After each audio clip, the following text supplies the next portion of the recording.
Hello friends, 10 series के video lectures में आज हम पढ़ेंगे प्रेजेंट परफेक्ट टेंस। अब प्रेजेंट परफेक्ट टेंस में हम डिटेल में स्टडी करेंगे इसके sentence structures, then we'll be looking at its uses, then we'll see and study with the help of examples and in the end we'll practice it with some practice examples and some practice exercises. So let us start. पहले present perfect tense के sentence structures देख लेते हैं। अब sentences हमने हर tense की video में स्टडी किया है बहुत डिटेल में कि there are 3 types of sentences. The first one is the positive or the affirmative sentence, second one is the negative sentence जो नहीं वाले sentences होते हैं, and the last one are the question sentences जो कि interrogative sentences होते हैं। तो इन तीनों sentences को हम बहुत डिटेल में स्टडी करेंगे under present perfect tense। So first of all let us see about the positive sentences or the affirmative sentences कि हमें इन्हें कैसे फ्रेम करना है in the present perfect tense। अब इसके लिए जो रूल फॉलो होता है that is first you have to write the subject, फिर उसके बाद हैज़ या फिर हैव लगाएंगे। हैज़ तब लगता है जब सिंगुलर सब्जेक्ट होगा और हैव तब लगेगा जब प्लूरल सब्जेक्ट होता है, और फिर उसके बाद वर्ब फॉर्म लगेगा पास्ट पार्टिसिपल फॉर्म, और या फिर हम इसे बोल सकते हैं V3 फॉर्म ऑफ वर्ब। अब ये जो V3 फॉर्म ऑफ वर्ब है that is the past participle form of verb, और वर्ब्स पर बहुत डिटेल में वीडियो बनाई गई है। आपको वर्ब्स के तीनों फॉर्म्स बहुत डिटेल में याद होने चाहिए फ्रेंड्स, अगर आपको सेंटेंसेस करेक्ट फॉर्म में लिखने हैं। So let us understand this rule by some examples. पहला एग्जाम्पल देख लेते हैं, आई हैव प्लेड। अब यहाँ पर फ्रेंड्स देखिए, आई यहाँ पर सब्जेक्ट है, फिर उसके बाद हमने हैव लगाया है। आई यहाँ पर प्लूरल होता है, इसके साथ हमेशा हैव लगेगा, और फिर उसके बाद V3 form of verb of play that is play, played, played. So played जो V3 form past participle form of verb है वो हमने यहाँ पर लगाया है। अब एक और सिंपल एग्जाम्पल देख लेते हैं, ही हैज़ प्लेड। अब यहाँ पर देखिए जस्ट हमने यहाँ सब्जेक्ट चेंज किया है, और सब्जेक्ट यह थर्ड पर्सन सब्जेक्ट है तो इसीलिए यहाँ पर हैज़ लगेगा। ये सिंगुलर सब्जेक्ट है तो इसके साथ हमने हैज़ लगाया है, और फिर उसके बाद V3 form of verb played लगा है, और इस तरीके से हम एफर्मेटिव सेंटेंसेस फ्रेम कर सकते हैं under present perfect tense. Now let us move on to the second type of sentences that are negative sentences. Negative sentences हमें पता है क्या होता है, जो नहीं वाले या फिर नॉट वाले जो सेंटेंसेस होते हैं उन्हें हम नेगेटिव सेंटेंसेस कहते हैं। अब इसका रूल देख लेते हैं कि कौन सा रूल फॉलो करना है। इसमें सबसे पहले हम सब्जेक्ट लगाते हैं, फिर उसके बाद हैज़ या हैव डिपेंडिंग अपॉन कि सब्जेक्ट सिंगुलर है कि प्लूरल है, और फिर उसके बाद थर्ड नंबर पर नॉट लगता है। हर टेंस के केस में हमने जब नेगेटिव सेंटेंसेस फ्रेम किए हैं फ्रेंड्स तो हमने देखा है कि हमेशा थर्ड नंबर पर ही नॉट का यूज़ होता है जब हम नेगेटिव सेंटेंसेस बनाएंगे, और फिर उसके बाद वर्ब का V3 form that is the past participle form of verb लगाएंगे, और फिर उसके बाद रेस्ट ऑफ द सेंटेंस लगेगा। Now let us understand this rule with examples. पहला एग्जाम्पल आप यहाँ देखिए, यहाँ है I have not played.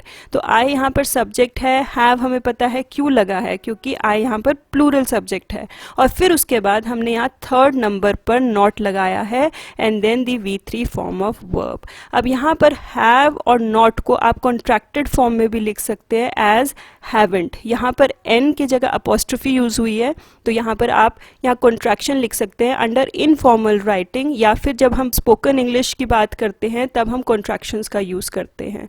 Contractions पर भी बहुत डिटेल में एक वीडियो बनाई गई है, if you are interested you can go to the link in the description box.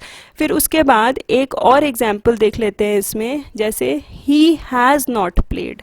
अब यहाँ पर ही is the third person form of the subject, इसके साथ हमने हैज़ लगाया है क्योंकि ये सिंगुलर सब्जेक्ट है, और फिर उसके बाद थर्ड नंबर पर हमने नॉट लगाया है, and then comes the V3 form of the verb that is played.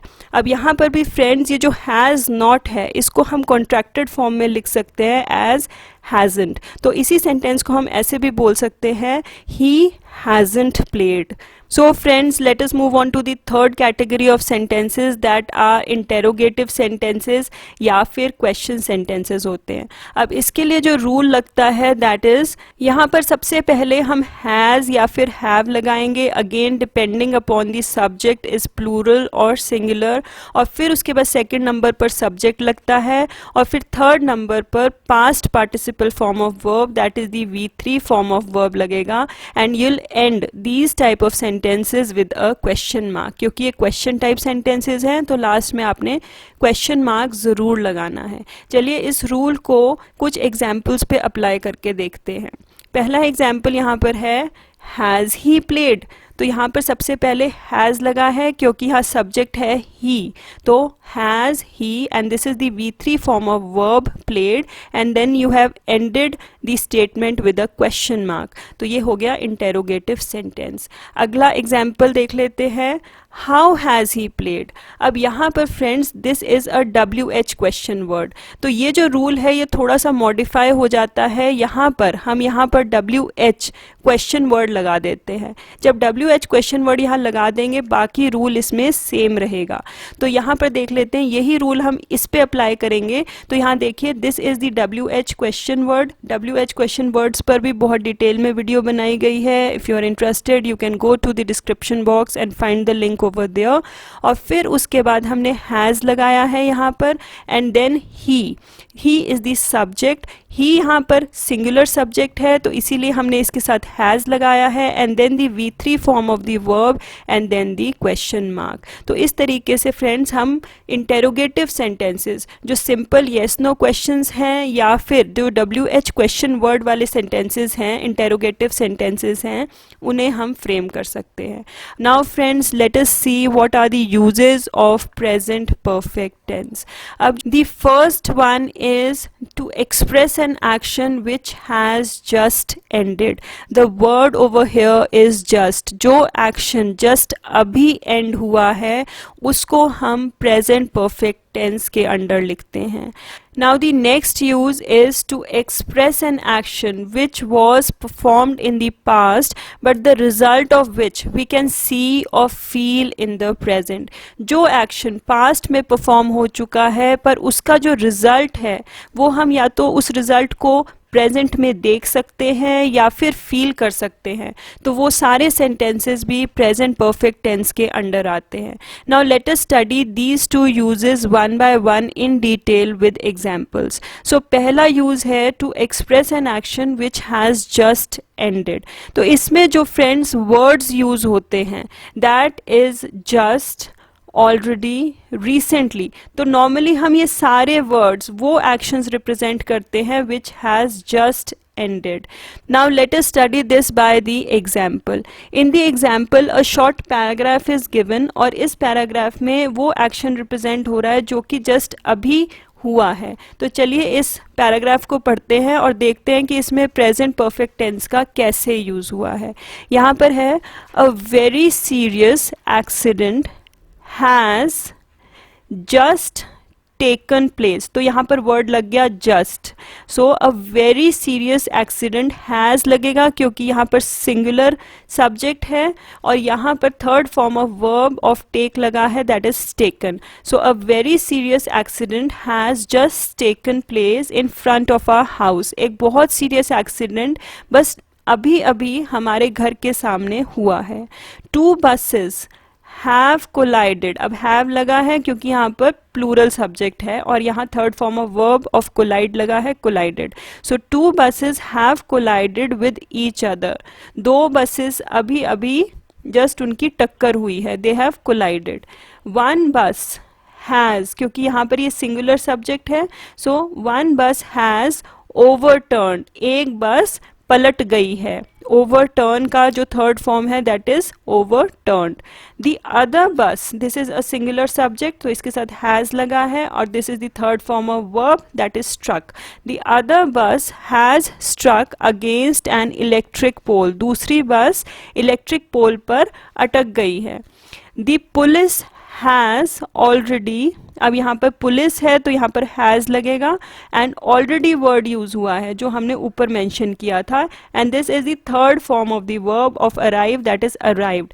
The police has already arrived on the scene. Police accident scene पर पहुंच चुकी है. मेनी पैसेंजर्स हैव है क्योंकि पैसेंजर्स लगा है और गेट का third form got. So many passengers have got injuries. तो बहुत सारे पैसेंजर्स को इंजरीज हुई है। तो इस तरीके से फ्रेंड्स हम वो एक्शन जो कि जस्ट अभी एंड हुआ है उसे हम प्रेजेंट परफेक्ट टेंस में लिख सकते हैं। Now the next use of present perfect tense is to express an action which was performed in the past but the result of which we can see or feel in the present. तो इस use को हम detail में देख लेते हैं with an example.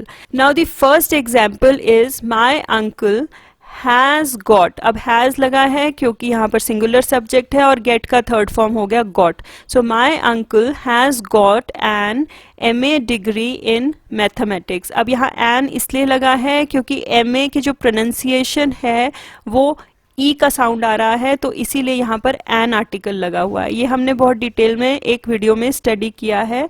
Again you can watch that video to get the concepts clear of all the articles. तो यहाँ पर देखिए my uncle has got an MA degree in mathematics. अब इस केस में फ्रेंड्स ये जो डिग्री है ये बहुत पहले ली गई है, पर जो इसका रिजल्ट है मतलब वो जो डिग्री है वो जो यूज़ हो रहा है उस डिग्री का वो अभी भी हो रहा है। सो got it long back but the result is still there। तो इससे हम देख सकते हैं कि ये एक एक्शन को एक्सप्रेस कर रहा है जो कि परफॉर्म हुआ है पास्ट में, पर जो उसका रिजल्ट है वो हम प्रेजेंट में देख सकते हैं। एक और एग्जाम्पल से इसको समझते हैं, जैसे आई हैव सीन ताजमहल। अब ये देखिए फ्रेंड्स जो सेंटेंस फॉर्मेशन है that is according to the affirmative rule. यहाँ पर हैव लगा है आई के साथ और फिर सी का जो थर्ड फॉर्म है that is seen. So I have seen Taj Mahal. तो यहाँ पर ताजमहल वो बहुत पहले देख चुका है और अब उसको देखने की ज़रूरत नहीं है, तो हम कह सकते हैं कि saw it long time back but having already seen it it need not see it now. तो ये जो एक्शन है वो पहले हो चुका है पर जो उसका रिजल्ट है वो प्रेजेंट में फील किया जा सकता है। तो फ्रेंड्स इस तरीके से हम प्रेजेंट परफेक्ट टेंस का यूज़ कर सकते हैं। अब चलिए इस टेंस को कुछ एग्जाम्पल्स से प्रैक्टिस कर लेते हैं। यहाँ पर you have to fill in the blanks with present perfect tense forms of verb, और यहाँ पर वर्ब फॉर्म्स ब्रैकेट में दिए जाएंगे। Now the first one is I dash such a funny movie, और यहाँ पर जो ब्रैकेट में दिया गया है verb that is never seen, इसे हमें प्रेजेंट परफेक्ट टेंस में लिखना है। तो क्या बन जाएगा, आई के साथ हमेशा हैव लगता है, so I have never seen such a funny movie। Have, or this is the third form of verb that is seen. I have never seen such a funny movie। Now the next one, I think I dash the door unlocked and the verb is leave। तो यहाँ पर fill-up में क्या आ जाएगा, I think I have left the door unlocked। तो यहाँ पर I के साथ have लगेगा और third form of verb of leave is left, so I think I have left the door unlocked. Now the next one, the property prices dash up recently and the verb is go, so the property prices have gone up recently. तो इस तरीके से आप इस sentence को बना सकते हैं। Now the next one, I dash from Arush for a long time and you'll use not here over here। तो यहाँ पर क्या लगेगा, I के साथ हमेशा have लगेगा, so I have not, और here का थर्ड फॉर्म क्या होता है, that is heard। so I have not heard from Arush for a long time। अब एक और एग्जाम्पल देखते हैं, What dash and question mark। अब डैश में यहाँ पर फर्स्ट जो है दैट इज हैपन, तो यहाँ पर क्या लगेगा, What has happened। happened is the third form of happen। so what has happened dash yourself, और इस डैश में लगना है you hurt, तो यहाँ पर क्या लग जाएगा, What has happened। यहाँ क्वेश्चन मार्क है तो इसीलिए हम शुरू करेंगे यहाँ have से, have you, क्योंकि you के साथ have लगेगा, have you hurt yourself। so what has happened, have you hurt yourself? तो फ्रेंड्स, इस तरीके से आप प्रेजेंट परफेक्ट टेंस प्रैक्टिस कर सकते हैं कुछ और एग्जाम्पल्स के साथ, ताकि इसके आपको सारे कंसेप्ट्स बिल्कुल क्लियर हो जाएं। सो फ्रेंड्स, आई होप कि आपके लिए ये वीडियो यूज़फुल और बेनिफिशियल रहेगी। Please, if you like the video, do hit the like and share button, and if you are new to this channel and have not yet subscribed, please do hit the subscribe button also. Thank you and bye bye until we meet in the next video.